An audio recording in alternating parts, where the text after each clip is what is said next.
Golden State Warriors. Steph Curry, the greatest shooter God has ever created, went out there last night, 35 in the second half, 22 in the last 6 minutes. This brother is just on another level. And remember I said this, RC and Cam, because I know y'all basketball. The pickup of Al Horford, old man Horford. Do not underestimate that. It's three things that he does. He will defend. He obviously spells for Draymond Green having to be on bigger dudes, which is just going to make Draymond even better. All right? And he can stretch the floor because he can hit open threes. If you got a big that hits open threes for Golden State with Steph Curry out there, watch out. Lord have mercy. Look. Lord have mercy. Okay, here's my question for you, though. Who played the tougher teams, right? Because Houston, we're expecting Houston to be one of those teams that's down in the stretch. That's true. Within the Western Conference. Indiana's coming off of a championship appearance, and they showed even in Game 7 without Halliburton that they're a difficult team. The Nuggets and the Lakers without LeBron. That's Who has fair. the more? That's fair. But here's what I would say to you.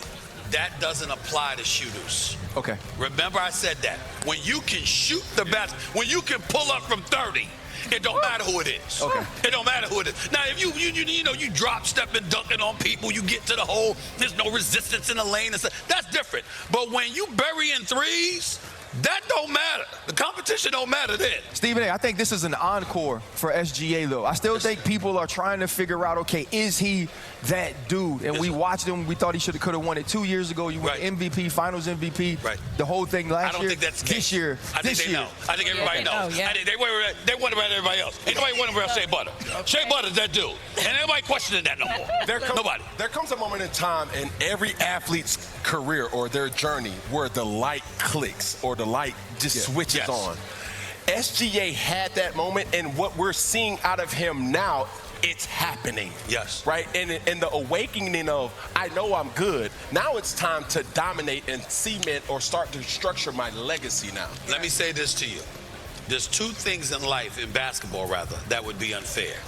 Wembanyama and what you saw the other night, that's unfair. It's 7'5", handle and shoot like that. That's one thing. The other would be if Shai Gilgeous-Alexander gets a bona fide permanent three-point shot. It wouldn't be fair. It wouldn't be fair. He's unguardable now. Imagine if that happened. Look, Shea Butter with 55. I mean, look, so what else SGA, what else do you need? He is already there. Shea Butter keep them elbows, too, from being ashy. You know what? Anyway, let's go back to the NFL. The 50-point club was open. There were a couple of members last night on a, late night in the NBA, but really quality over quantity, all right? We have Aaron Gordon. We have the Nuggets. They're taking on the Dubs in San Fran, or Frisco, as the locals prefer. That's Aaron Gordon from the outside in the second quarter. And then again from Big Honey, Nikola Jokic had 10 dimes, and Gordon just filling it up. I mean, he had 7 threes. He was 7 for 7 from deep in the first half. That's tied for the most made threes without a miss in the first half since at least 97-98. That was the play-by-play era. That's when they started keeping track of that. He'd actually make 10 threes on the night. He was 10 of 11. Oh, you like threes, do you? Oh, can I interest you in Steph Curry? Oh, look at that, pulling up from deep. Man, had 36 points after halftime. Gordon rising up. He finished with a career-high 50. He went 496 games between 40-point games. He had one in 2017 for the Magic. Now in 2025. That's Steph. That's from 32 feet. I mean, that's from Marin. That's from wine country. Napa, maybe Sausalito nearby. I went to Chase. I don't need to talk about San Francisco. I'll tell you that. And then Jokic tipping it. It didn't go. Draymond Green had some tremendous defense. Jokic should have 21 points, go 13 rebounds. So he had a triple-double, and then the Warriors working it to Al Horford. The year is 2052. Al Horford is 60, and he's still getting buckets. With those beautiful lashes. Al Horford, he does have eyes that he'll get lost in. You better find some breadcrumbs. There's a trail to get back out of those eyes. That's Jimmy Butler. He hits a three. Steph hits with the night-night. Butler wouldn't reciprocate. And Steph said after the game, he goes, he left me on an island. That's a lonely island. Nautical clean Pashmina Afghan and such. This is Steph with a rebound, and then he just dribbles through everybody. All of Lodo, all of Denver, all of it. He just dribbles downtown. Yeah, just dribbles on through. All of Rado, I'm not sure. But Steph goes for 42. Gordon's 50, not enough as the Dubs win in OT. It's Ratto if you're local. It's Ratto. You can immediately tell that person's not from Church It Up. Ratto. SGA, the defending champs, in a NBA Finals rematch against these Indiana Pacers who are opening their season. They raised their Eastern Conference champions banner last night. SGA coming off a double OT win in their season opener against the Rockets. Doesn't care about your banner. He goes high off the glass. Thunder take a 1-point lead. We're in the fourth quarter. 10 seconds to go. Pascal Siakam putting Chet Holmgren on skates, and that's just a big bear on skates. 32 points, 15 boards. Pacers tied at 113, 7 seconds to go. Benedict Mathurin, I'm not going to say put the clamps on SGA. It was a double OT. It was a long shot. Mr. Halliburton, 23-26 from SGA from the free throw line, and he was equally as efficient from the field. This is SGA working top three, and then we got the Bunnies back. We're tied at 120. Next Pacers possession, it's Siakam. Come get this work. Pacers up 122 to 120. 30 seconds to go. SGA on the other end. They'll give it right back. 50-point game for Shai Gilgeous. He has 5 50-point games, all of them coming in the calendar year of 2025. He's on his way to a new career high. He was previously 54. That is going to nearly get him to 55. Chet Holmgren, no, on the offensive rebound. So we go to double OT. That could have won the game. It was off the front of the cup. So in the second overtime, we enter the Thunder down 2. SGA, man, this SGA Benedict Mathurin matchup was awesome. You heard the whistle off the glass. Mathurin fouled out of the game. OKC up 1 after the made free throw. It's your MVP, man. Left-hand finish. That gets him to 51. Under a minute to go. Chet Holmgren gonna get the offensive rebound. No. If at first you don't succeed, look for a whistle. 30 seconds to go. OKC up 6. Obi Toppin, left-hand finish with 20 seconds to go, and Chet Holmgren gonna try to get the rock in, and Obi Toppin, he picks it.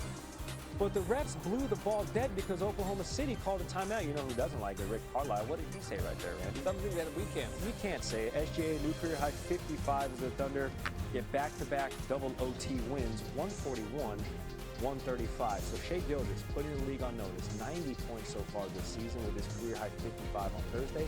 That is the most by a reigning MVP through the first 2 games of an NBA season in NBA history. Correct. More than Wilt. More than Jordan. We are about 24 hours removed from one of the most impactful sports stories coming to light. A current NBA player, Terry Rozier, and current coach, Chauncey Billups, arrested as part of a wide-ranging investigation into illegal sports betting and rigged poker games. Both men face charges of wire fraud and money laundering conspiracy in this case. Both Billups and Rozier have been placed on leave by the NBA. And Tim Bontemps was at yesterday's FBI press conference, joining us now on SportsCenter AM. Tim, what's been the league's reaction to these developments over the last 24 hours? Yeah, really shocked and surprised, Randy. I mean, obviously, you just went through those highlights of the Nuggets-Warriors games and the Thunder-Pacer games last night. It's been an incredible week of action on the court. The first week of the NBA season, Victor Wembanyama having a spectacular return from his deep vein thrombosis diagnosis back in February.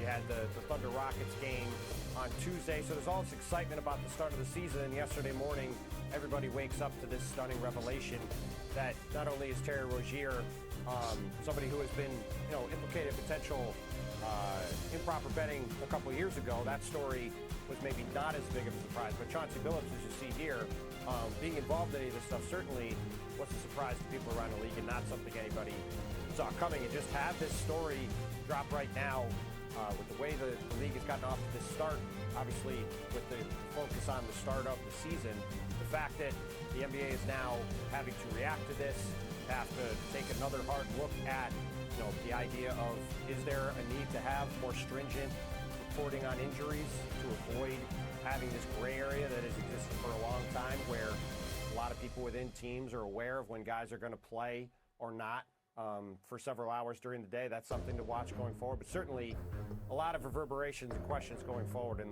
light of yesterday's indictments. Yeah, and both the Heat and Blazers are back in action tonight because the season does move on. So how are each of these teams planning to move forward now, given everything that's transpired over the last 24 hours? Well, obviously, Randy, there's a ton of stuff off the court to sort through, right? So we'll see where that goes. As far as on-the-court impact from yesterday's news, Terry Rozier at this point, his biggest value to the Heat, frankly, is as an expiring $26 million contract. He's a guy who's on the fringe of their rotation, if in it at all. So I don't think there'll be a ton of day-to-day impact on the Heat other than losing a reserve guard. The real thing that's going to have an impact on the court from yesterday's news is the fact that Portland Trailblazers are now without Chauncey Billups, a guy who just got extended this spring alongside Joe Cronin, the GM of the team. They just extended Sharpe to Monty Kamara earlier this week. This is a team that was hoping to take a step forward this year and contend for a playoff spot. They had a very encouraging season debut Wednesday night at home against Minnesota. Needed Anthony Edwards to go for 41. Hit a couple of crazy shots late to beat them. I came out of watching that game thinking this is a team that could contend for a play-in spot in the very difficult Western Conference. And then less than 12 hours later, their head coach is in the middle of the federal indictment. So obviously for a young team trying to take steps forward and grow, having to deal with this, obviously completely out of left field thing for their franchise, and having Tiago Splitter take over as you see on the screen, that's going to be a huge storyline to follow moving forward in Portland. Yeah, okay. Tim Bontemps, we appreciate the latest here on SportsCenter. Thank you, Tim.